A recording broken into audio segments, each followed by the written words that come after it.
सुनील अंबेकर जी के वक्तव्य को सुनते वक्त मैं थोड़ा अचंभित थी कि आज मुझे एक नया फ्रेज़ सुनने में आया, प्राइवेसी मैनेजमेंट सिस्टम। मैंने त्वरित रूप से फिर पूछा कि रश्मि, ये प्राइवेसी मैनेजमेंट सिस्टम का प्रश्न किसी ने किया तुमसे?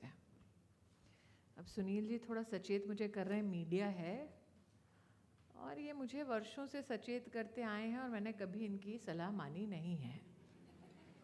तो सुनील जी तुरंत का, स्मृति मीडिया बैठी है, थोड़ा सोच समझ के बोलना। तो इसीलिए अगर मैं आज चाहती तो क्या बोलती वो बोलती हूँ, फिर वो नहीं बोलूँगी। मैंने जैसे रश्मि से पूछा ये प्राइवेसी मैनेजमेंट सिस्टम क्या है, Rashmi rolled her eyes and said अब क्या बोलूँ। मैंने कहा जिसने भी अंग्रेज़ ने ये प्रश्न किया उसको एक हिंदुस्तानी माँ से मिलवाओ कि दो ऐसे जोर के पढ़ेंगे सारा का सारा सिस्टम बाहर निकल आएगा। फिर मुझे लगा कि अगर मैंने ये बोला, जो कि मैंने नहीं बोला है, बोला तो कल के अखबार की हेडलाइन और अभी यहाँ पर ये सारे जो धुरंधर बैठे हैं इंडियन टेलीविजन न्यूज़ के, ये चलाएंगे कि आरएसएस की पृष्ठभूमि पर मोदी के मंत्री ने कैसे पीटा जाए उसका मंत्र बताया।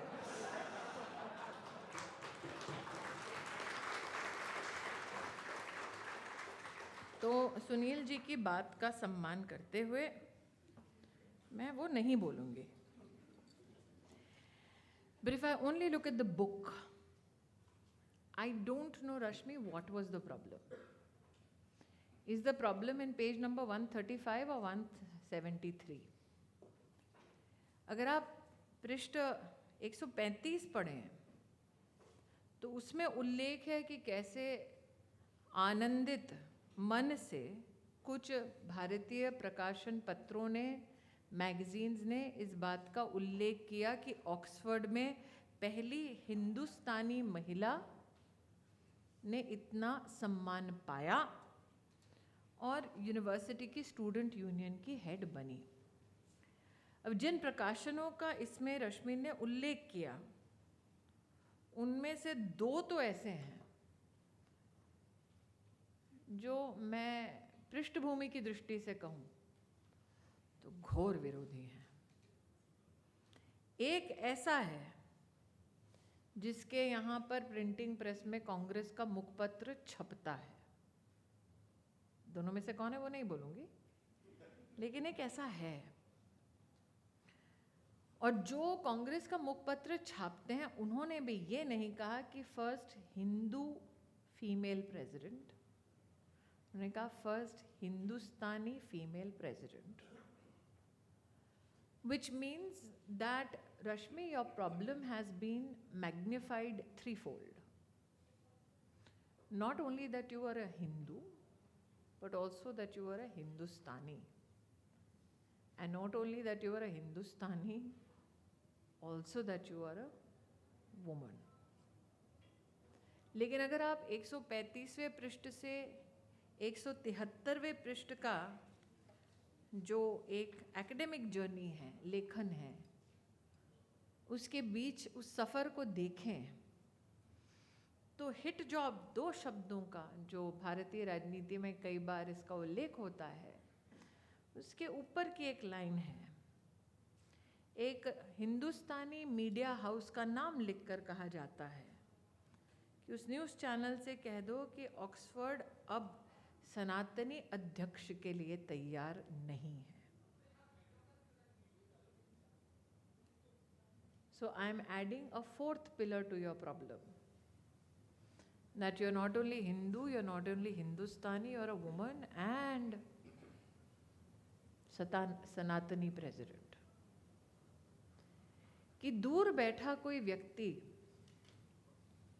जो अपने आप को इस बात के लिए प्रखर समझता है, उस व्यक्ति का उल्लेख है, आप किताब पढ़ें तो आपको पता चलेगा। जिस व्यक्ति के बारे में इस किताब में लिखा गया है, जिसने रश्मि की प्रताड़ना के लिए साजो सामान दिया, जिसने एकेडमिक्स को वेपनाइज किया, जो छात्र नहीं था, ऑक्सफोर्ड में शिक्षक था, उसने ये घोषणा की कि बोल देना हिंदुस्तान से कि ऑक्सफोर्ड एक सनातनी अध्यक्ष के लिए तैयार नहीं है। पुरुष शिक्षक, और वो इस बात का आनंद उठाता है कि उसने हिंदू धर्म में आस्था रखी नहीं, और नास्तिक होने का प्रमाण इस बात से दिया कि उसने जो आराध्य है, हमारे जो देवता हैं, उनकी मूर्तियों को बाकायदा तोड़ा। इसलिए आज मैं जो अपने 2-3 भाव हैं वो इस किताब तक ही सीमित रखती हूँ। Can anywhere in the world you create religious hate and yet retain employment? इस किताब से वो प्रश्न एक उठता है। अगर किसी हिंदुस्तानी कैंपस में कोई शिक्षक अपने विद्यार्थी के खिलाफ ये जंग लड़े, तो हम अपनी राजनीति की पृष्ठभूमियों से उठकर सामाजिक द्वंद्वों को परे रख के उस छात्र के संरक्षण में अपने आप को समर्पित करेंगे। एक हिंदुस्तानी होने के नाते ये मेरा विश्वास है।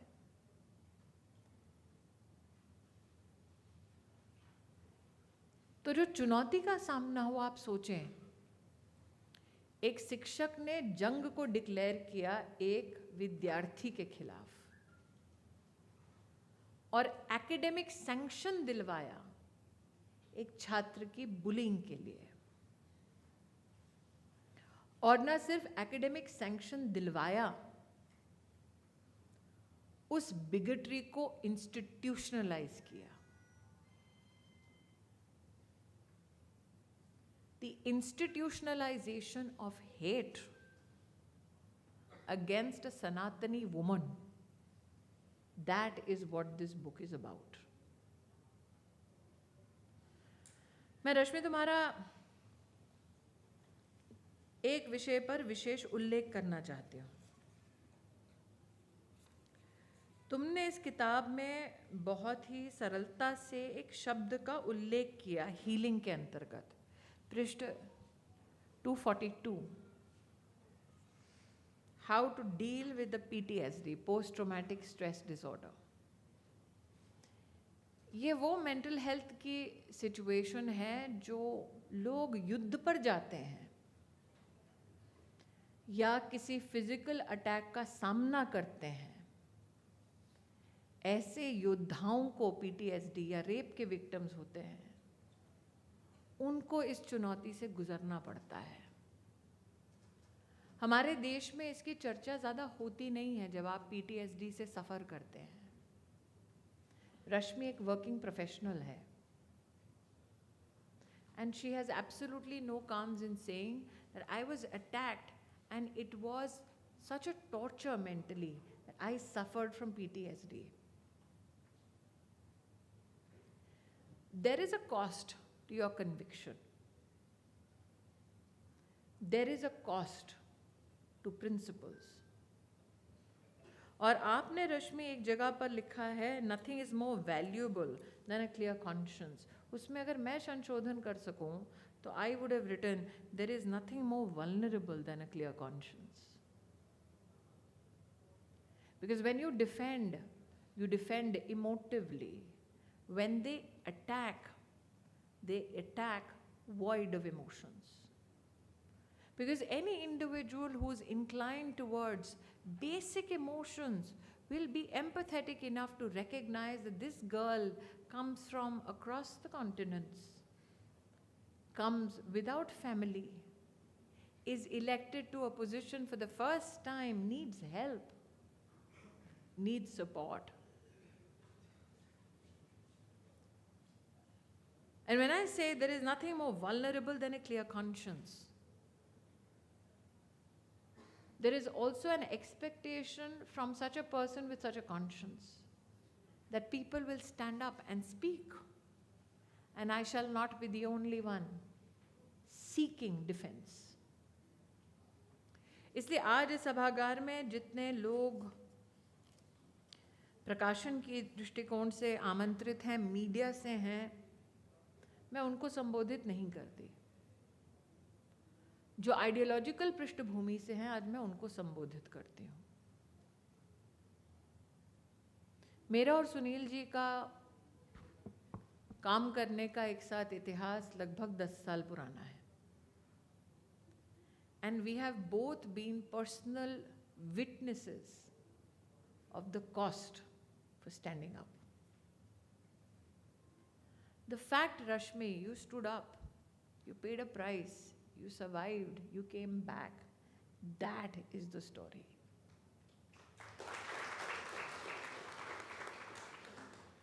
But मेरा गरुड़ा प्रकाशन से एक निवेदन है। Tell the stories of those who did not survive.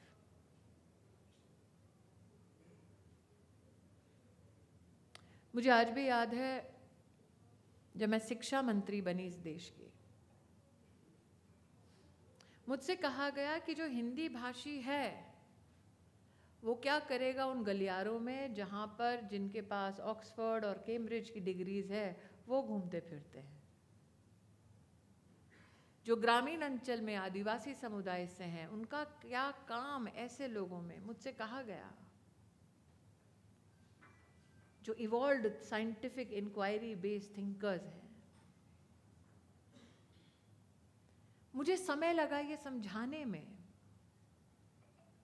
कि जो पढ़कर मात्र असिस्टेंट प्रोफेसर तक भी नहीं बन पाया, मात्र इसलिए क्योंकि उसके काम से बड़ा उसका अपनी मातृभूमि के प्रति श्रद्धा थी, निष्ठा थी।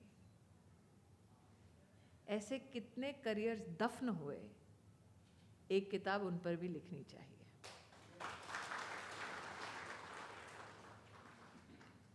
आज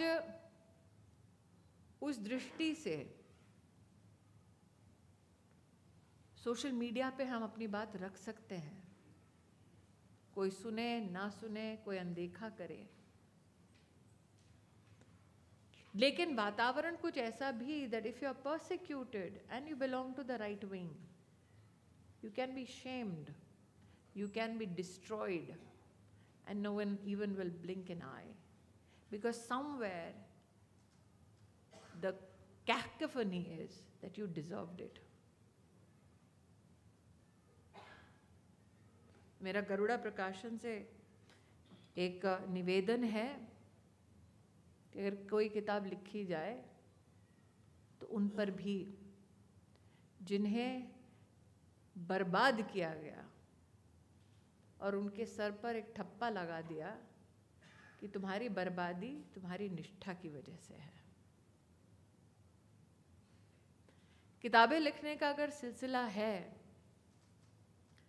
तो सब सर हिला रहे हैं, मैं जो जो सुझाव दे रही हूँ, लेकिन तब से मैं गरुड़ प्रकाशन को गरुड़ा प्रकाशन बोल रही हूँ।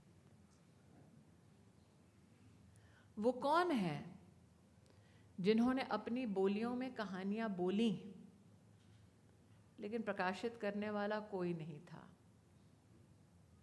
क्योंकि उनकी वो बोली, उनकी वो श्रद्धा कौड़ियों की दाम पर तोली जा रही थी। रश्मि उडीपी से है, ऑक्सफोर्ड गई, प्रकाशन पब्लिकेशन हाउस को जानती है, कहानी लिख सकती है, इसलिए कहानी छपी। वो कौन है जो आज तक कलम तक नहीं उठा पाए, दफन किए गए, कभी उनकी भी कहानियां छपी है।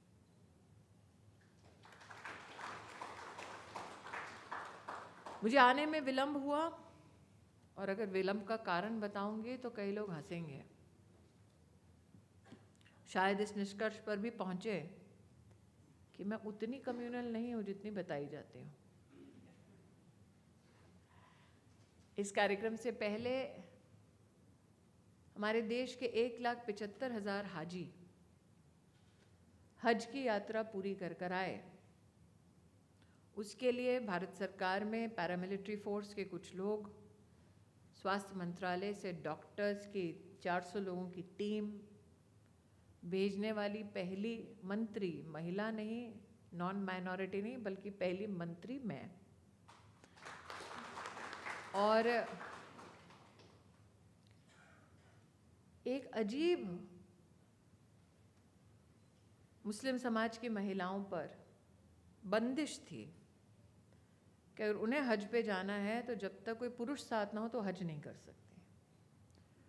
उस निर्णय को नरेंद्र भाई ने पलटा और कहा कि इस प्रकार की कोई व्यवस्था आदेश इस्लाम में नहीं है, जाने दें। तो पहली बार 4314 महिलाएं अकेले गईं और वापस हिंदुस्तान लौटी, वो करने वाली महिला मैं। लेकिन रश्मि, जब मेरी नियुक्ति हुई थी तब कहा गया था इस कट्टर हिंदू को अल्पसंख्यक मंत्रालय दे दिया गया है। तब भी मैंने प्रश्न एक ही पूछा था, what is the problem? I am a woman और I am a Hindu. Persecution is a part of the process. जो भी इस गलत फहमी में अभी जी रहा है कि आप अगर सत्ता में हैं और राइट विंग है तो आप परसिक्यूट नहीं होंगे, रश्मि की किताब इस बात का संकेत है। सत्ता पाने के बाद भी आपको डिमोलिश और डिमोनाइज किया जाएगा। आज सुनील जी ने अपने उद्बोधन में प्राणायाम की बात की। एक यूएस के मेडिकल जर्नल में Sunil ji cardiac coherence breathing, मतलब ट्यूमरिक लैटर तो समझ आ रहा था, प्राणायाम उठाकर कार्डियक कोहेरेंस ब्रीदिंग इस नाम से उसको प्रचलित कर दिया गया। तो ऐसी क्या क्या व्यवस्थाएं हैं हमारी सभ्यता की, मैं देश की बात नहीं कर रही हूँ, मैं सिविलाइजेशनल, हमारी ऐसी क्या क्या खूबियां हैं जो आज स्वीकारी जा रही हैं, जिसका प्रतिबिंब आज आप विश्व के कई अर्थव्यवस्थाओं में देख रहे हैं, जिनके बारे में भी एक कॉन्टेक्चुअलाइज प्रकाशन होना चाहिए। किसी ने जीवन में नहीं सोचा था, हमसे कहा जाता था, स्पेशली जो निम्न मध्यम वर्गीय परिवार में है, मध्यम वर्गीय परिवार में है, कि ऑक्सफोर्ड, कैम्ब्रिज ये वो संस्थाएं हैं जहाँ पर पक्षपात नहीं होता। तुम अनफॉर्चुनेटली रश्मि उस पक्षपात का सिंबल बन गई हो, लेकिन तुम इस बात का भी संकेत बन गई हो कि निश्चय कर अपनी जीत कर सकती हो। तो मेरा गरुड़ प्रकाशन को बहुत बहुत आभार। This is a story of courage, this is a story of defiance, this is also a story of healing. And Maya Angelou had said, without courage, it is not possible to practice any virtue with consistency. So this, Rashmi proudly proclaims that you are courageous, you are consistent, you are virtuous, hence you are a Hindu. Congratulations.